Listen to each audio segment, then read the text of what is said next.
তামান্না ভাটিয়া বলিউড ও সাউথের জনপ্রিয় নায়িকা। অভিনয়, হট ফিগার আর ড্যান্সের জন্য দারুণভাবে বিখ্যাত হয়েছেন এই নায়িকা।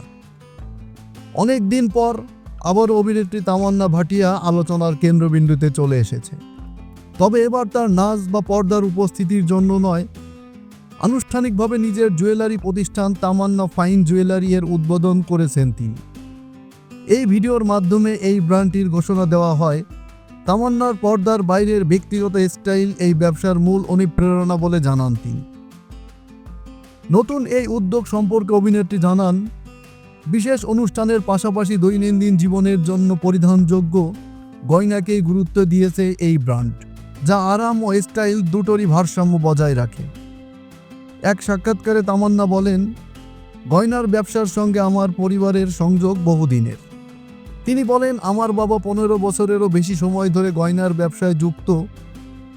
একজন অভিনেত্রী হিসেবে আমাকে সবসময় প্রস্তুত থাকতে হয়, পোশাক, উপস্থিতি সব কিছুতেই।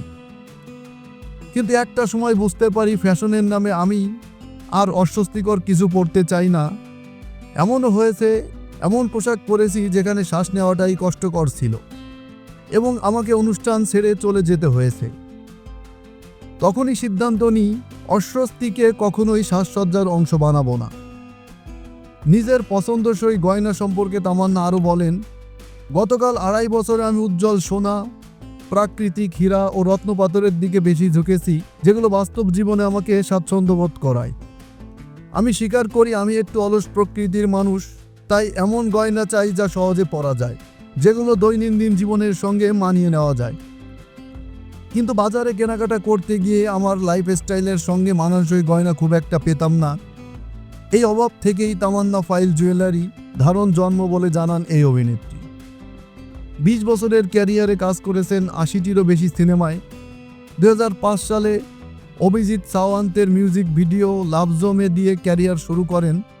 পরে হিন্দি সিনেমা চাঁদ সা রোশন চেহারাতে প্রধান নারী চরিত্রে বড় পর্দায় অভিষেক করেন।